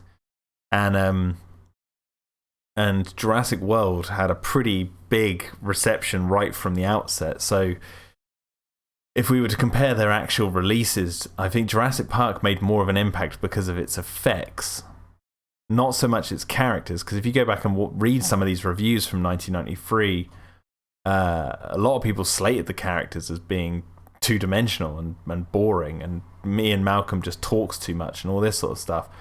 Whereas back in 93, they were more impressed by the effects more than anything else. Obviously, over time, things change, and we get people like Dan here who will claim that Jurassic Park has always been revered and all this sort of stuff. Which I think, obviously, when you ask people what's the best Jurassic Park movie out there, they're going to say the original because it was the one that did things first. But at the same time, Jurassic World wasn't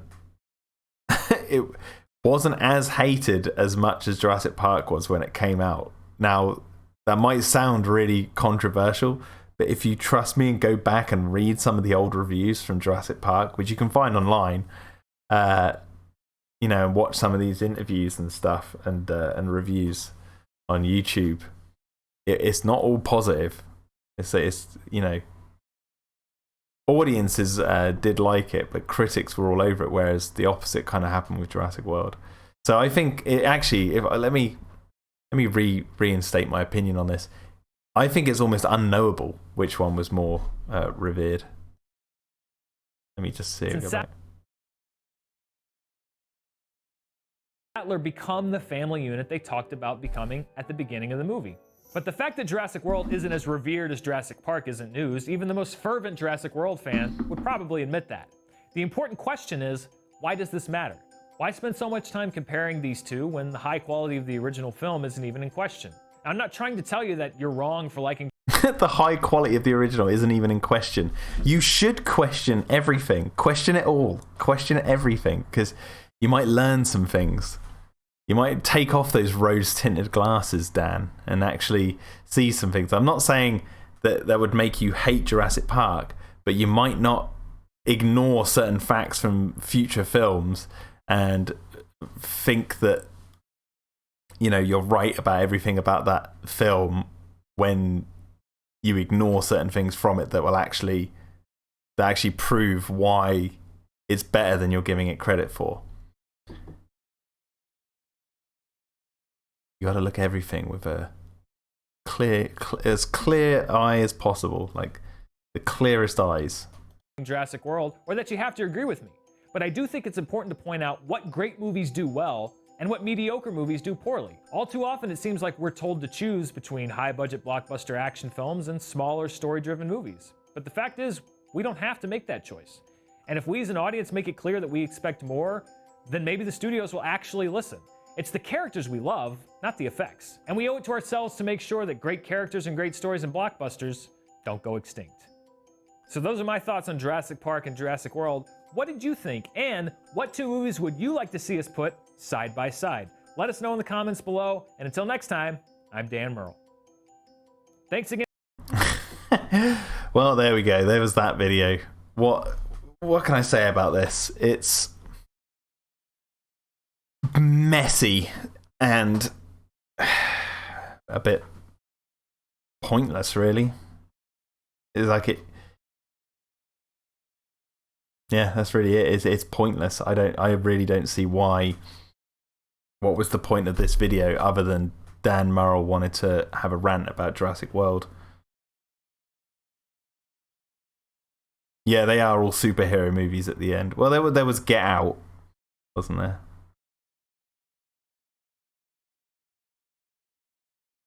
Grey Paul Hammer Smith says, I'm going to be controversial. I may have grown up with Jurassic Park 1 to 3, but I do think Jurassic World is my favourite in the saga. I love them all, but Jurassic World was such a big event, was such a great experience. Well, yeah, it has definitely made a huge impact on.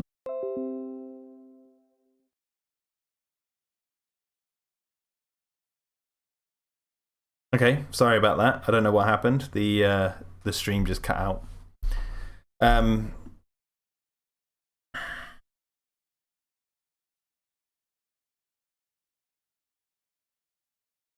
going to have to keep the blur on for the next video because that one definitely has scenes and stuff in it.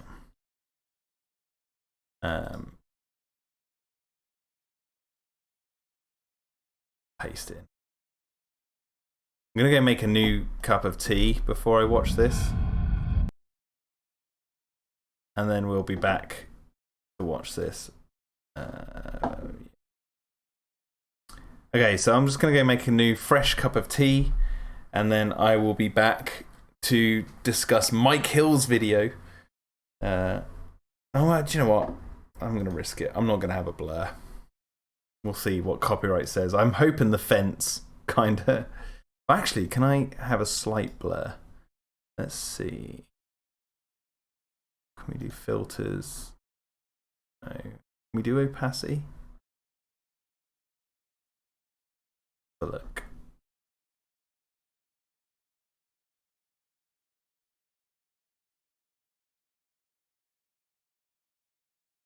I think we can.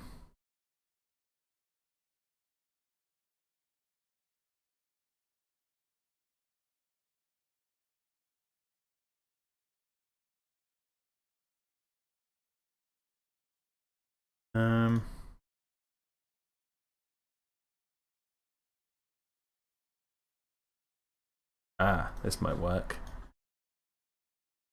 Bear with me.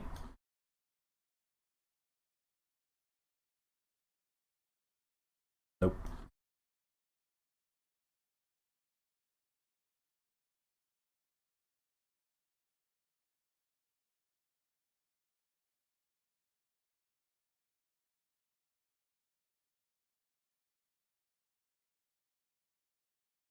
No,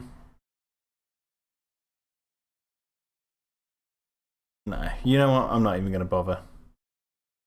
I'm going to get rid of that.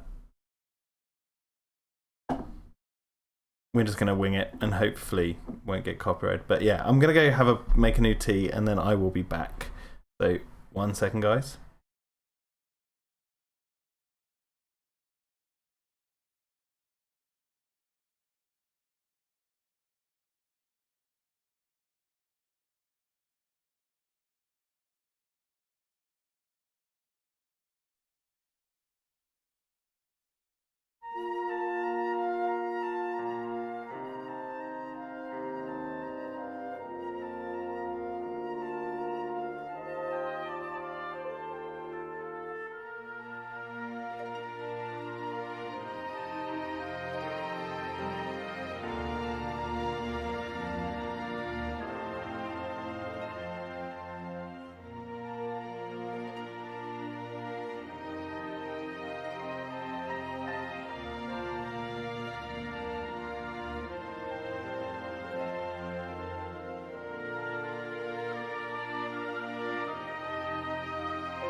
And I'm back.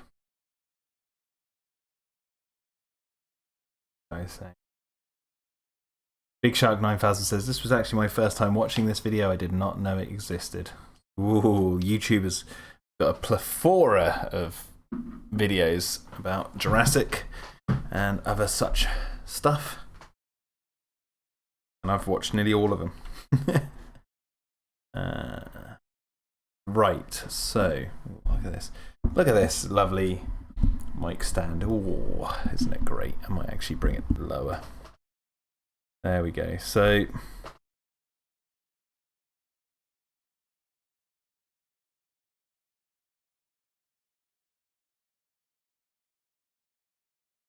What you guys been saying? Mr. Sepper says, imagine if Jack tried to respond to Cinema Sins videos. I could probably do the Lost World one. I've watched that, and I there's so many things I could say about that.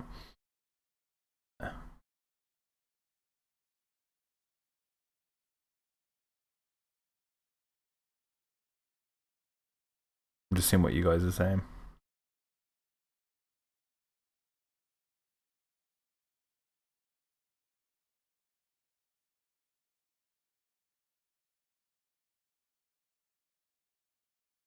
Red Letter Media, I'm a fan of.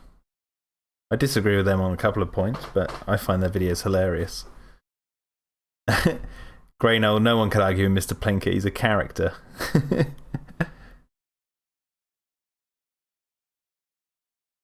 Jurassic says, can I ask you, why do people bash the idea of human cloning when they're following the franchise that focuses on dinosaur cloning, and it shows us how if we're not too careful when using technology?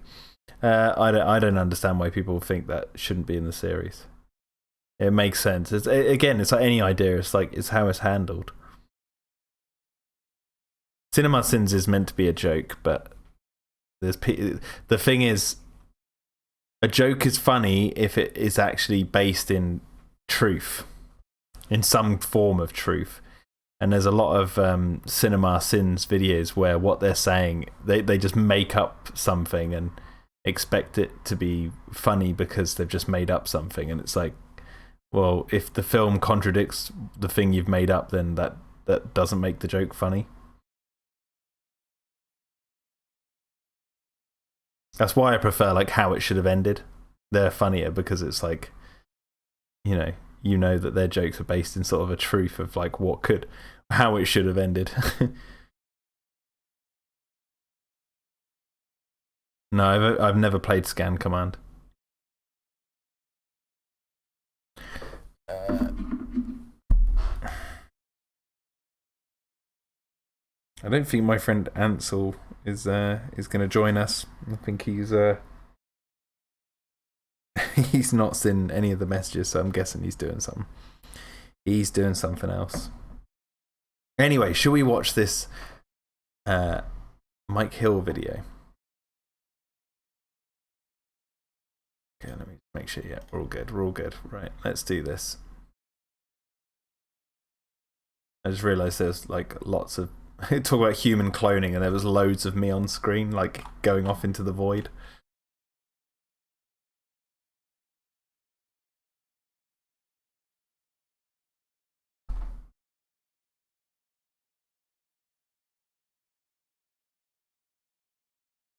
Anyway, right, let's do this. My just before I do go into this, my issue with this is music. If he starts playing any of the Jurassic music, then I might have to skip through the bits that he does that. But I haven't watched this video in ages, so I can't remember if it does or not. But now I want to be destructive about something that really makes me angry, and it's this. So I've given an unnecessary amount of thought to this.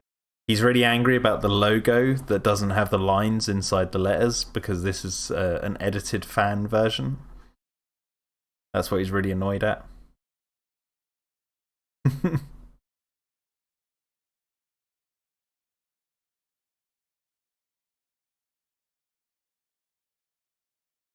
Anyway. Film because it doesn't deserve it, frankly. The quote from the director is, "The real protagonist of the movie is Claire. We embrace her femininity in the story's progression." This quote makes me angry on a lot of levels, and I want to take you through why by first showing a series of clips with a few adjustments where I've edited the hotspots of Claire's development as a character. You're going after her with non-lethals. This man are gonna die. You need to call this mission off right now. Call it off. A clear warning of imminent death. You are not in control here. It can camouflage! Wait, he says he made a point here. Control, people are going to die. Well, from Claire's perspective, her being in control is going to prevent that. Just Just going to point that out, but we'll get back to this. I might just skip over him showing clips from the film. He just shows basically everyone dying at the hands. Claire ordered that. She must feel terrible. Evacuate the island. We'd never reopen. A quick recap. Yeah, we don't need to. We get it. What did he say? Role model. Okay. Now, this scene has been ripped off from Aliens, and I want to now show you what a real hero does while men are being destroyed. And he goes on to show... I'm going to have to skip over this because it's probably all music. He shows the scene from Aliens where Gorman sees people dying and he doesn't make the decision to go in and save them, and Ripley basically hijacks the APC, drives into the alien nest, and goes and rescues them. Does anyone notice a difference between the protagonists?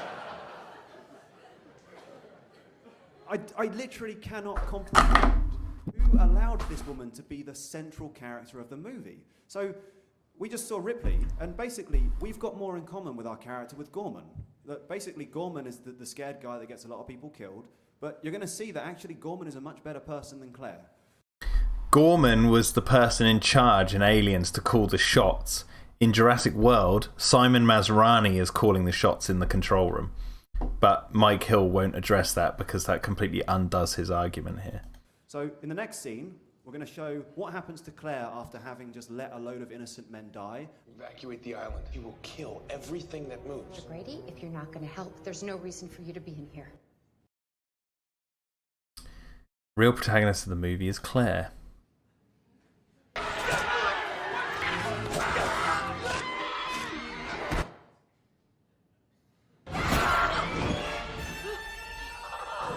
He's just showing clips from the film. That was Claire's assistant. Her character didn't deserve this. Again with the deserving. She was not evil or bad. Family movie. Good. It was this bit about time family movies had a bit of fear factor put back into them. Remember, Claire caused this. He's completely ignoring the fact that Simon Masrani was in the control room calling the shots, and that Claire was losing control of the whole situation. She wasn't even calling the shots at that point for the most part. It was just Simon Masrani. And also he's forgetting that Ripley in Aliens had already had a whole movie where she was making decisions and, you know, doing things that actually got people killed, you know. And Claire, this is and so in Aliens, when we come to it, she knows what's about to happen, so she takes control of the situation and tries to fix it herself. And Claire is in her first movie where she's got to make the mistakes in order to learn. So he's forgetting that.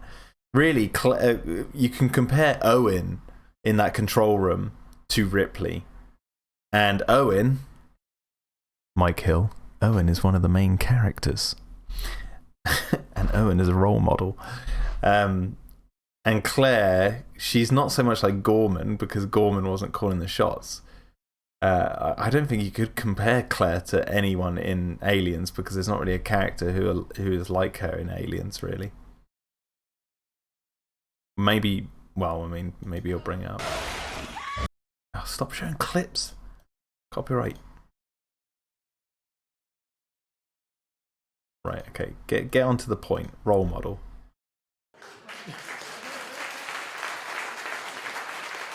Don't clap, I'm not finished. Now, by the way, Mike Hill is a great prop designer, and he worked on. Just want to point this out. He worked on Blade Runner 2049, so he's a good designer. It's just it dumbfounds me why he has this. He's got like a few videos on Jurassic World. Why he has this focus on Jurassic World that he hates it so much, like it almost personally hurt him. So he has to go out there and like rag on the film, but he doesn't. It'd be fine for him to like bash the film or whatever, but he if he had like solid points to make and he didn't edit around the movie to try and fit his you know, his narrative version of the movie. In the original Jurassic Park, Dennis Nedry gets mauled because he puts children at danger, he steals stuff, he's immoral, he's a horrible human being, and he only cares about himself. He's a selfish bastard, and he dies.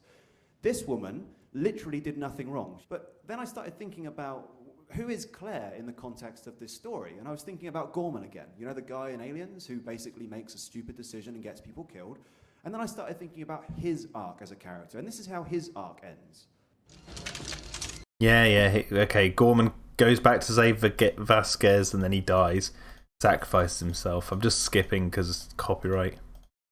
I know we played clips from the last one, but at least Dan Merrill had the respect to put music and stuff over it, whereas this is just whole clips from the movie, which you can't do on YouTube. Gorman? I mean, Mike Hill probably doesn't make money off his YouTube videos, so that's why he decides to put all this in. Evolves and actually takes on responsibility for what he's done and sacrifices himself to try and save Vasquez.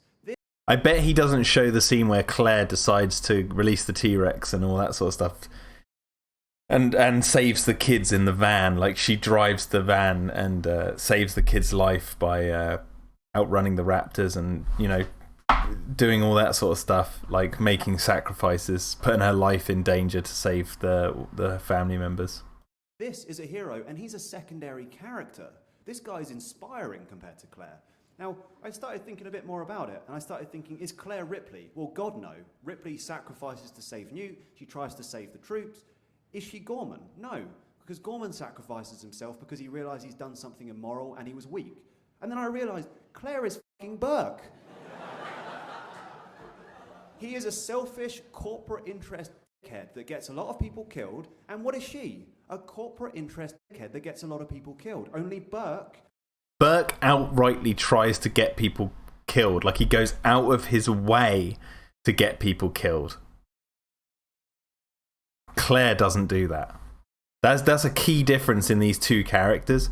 Burke deliberately puts the facehuggers in the room so they would impregnate Ripley and a child in Newt, knowing full well that they would, you know, the chest burster would come out of them and they would die, and also knowing that you can't remove the facehuggers without killing the people, because that's what's mentioned early on in the film.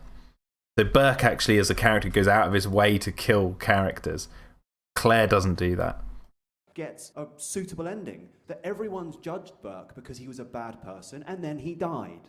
Claire, let's see Claire's ending. By the way, I've cut the audio out and subtitled it so it's more accurate for their characters. I understand what I was. Very funny. The actual dialogue in that scene, embrace her femininity. Now, the actual dialogue in that scene, she looks to the man and says, "What do we do now?" How exactly has this woman evolved? She hasn't. She ends the film. He's not. Oh my god! Oh, what a crybaby. The what do we do now? She looks to the man and says, "What do we do now?" Oh god! She hasn't evolved. Her femininity is ruined because she's asking, "What do we do now?" to a man. Oh, the horror. What an absolute numbskull. She's not asking Owen, "What do we do now?" because he's the man. She's asking, "What do we do now?" because the park's failed and everything, and she feels lost. Like, it's nothing to do with the sex of either character. Oh, God. How exactly has this woman evolved? She hasn't. She ends the film literally asking for guidance from the male. We're supposed to have cinema that inspires people, like, not just technically, but morally. Yeah, and then you're ignoring what Owen says back to her. He says, "Probably stick together for survival," because Owen knows that by sticking with... Obviously, I'm ignoring what happens in Fallen Kingdom, you know, the opening of Fallen Kingdom, but by Jurassic World's story, Owen says to Claire, we should stick together for survival, because he knows, with her help, that he's got a better chance in going forward in life. He totally ignores the scenes where Claire shoots the Dimorphodon off Owen, thus saving his life, and Owen, and like it's the reverse. If we're going to talk gender roles or whatever, it's the total reverse of the stereotype of the damsel in distress. You know, Owen's being attacked by the Dimorphodon and Claire shoots off his back and he's the one who stands up and gives her a kiss, you know, this, that and the other. It's like, yeah, this guy's an idiot. And this is not that. This giant steaming turd of HD VFX glory, apparently, has wasted thousands of years of human experience selling people an incredibly immoral message. And I didn't talk about it before, so I just wanted to get that out and hope that maybe... A totally immoral message. We should stick together for survival. I think, like, that's pretty moral. I don't know. I don't see where the immoral part of that is. It will basically start raising some questions about how we write movies. So, thank you. God, what a point! I forgot how pointless that video is, and most of it is just clips from other from Aliens and that. So, actually, we were done with this video pretty quickly. What a windbag! I don't know. I don't know if there's any other videos that we can put on. Get rid of that because I don't want to see that. That's what I mean. Like, he's a good designer and stuff, like, and worked on Blade Runner from what I can tell. But his views on Jurassic World, according to these two videos that he uploaded like a year and a bit ago, or 2 years ago, is just like absolute nonsense.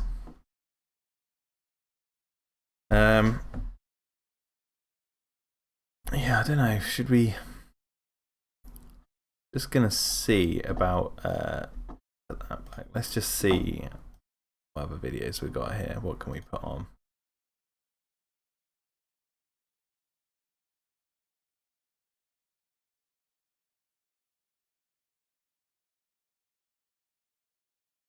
No. I think that's where we'll leave it for now. Because cinema sins, says James. Oh, my Christmas was great, Titan of Serpents, thank you. I'm just glad to be back doing this. I don't know if I want to do the cinema sins video. Oh, maybe. No, because I feel like going after Cinema Sins is a bit redundant, because Cinema Sins, like Mike Hill and Dan Murrell, they have this edge to them where they're like, you can tell that they've gone out of their way to, because Jurassic World, they really hate it. It's like, and they hate it beyond belief that they make these silly quick videos, or these videos that are like, sort of make nothing points and are a bit like, they act like they're being really smart, like, it has because storytelling and then storytelling, or he's like, she looks to the man and all this sort of stuff. It's like they're funny to go after, whereas Cinema Sins, it's more lighthearted, meant to be lighthearted humour. But yeah, no, I think I'll leave it there for tonight. Yo, Mike the King Boss. Yeah, he was saying that Jurassic World was pushing a sexist message, when really it was pushing both sexes a great message in their own unique ways. I just like the fact that he he talks about Gorman's progression from a scaredy cat who gets people killed to a hero who sacrifices himself, but ignores all of what Claire does to redeem herself. And what I was pointing out was Gorman's the one calling the shots directly, getting those people killed, where in Jurassic World it's Simon Masrani who is in the control room. He's the guy fully in charge who's calling the shots. How about the day Jurassic Park died? What's that, Big Shark? Is that a video? Have a look.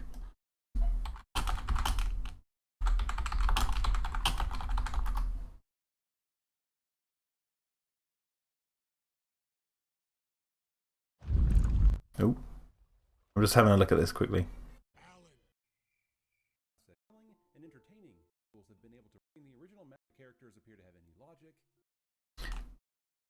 Okay, yeah, we'll do this one. The day Jurassic Park died. I don't know. I might have to put the blur on for this one because there's a lot of... No, there's music. I just heard it. Yeah, he uses music from the films, and that's what's really going to flag this, so...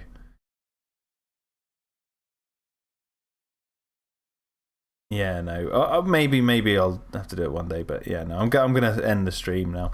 But anyway, guys, first video of 2020. I hope you've enjoyed it. Yeah. I'll be back soon, or maybe even tomorrow night for another stream or something. And look out for more videos coming soon. And please just remember to shoot any videos you want me to cover on this channel like this. I wouldn't mind doing more of these. They're fun to do. Shoot me some links to stuff. I'll check out this the day the Jurassic Park died, and if I think I can get around the copyright issue, maybe we'll cover it. But if not, yeah. But anyway, yeah, shorter stream tonight compared to others. But anyway, guys, hope you've enjoyed it and have a good night. Oh, thank you, Big Shark, for the donation. Thank you very much. Right at the end there, cheers. All right. Bye bye.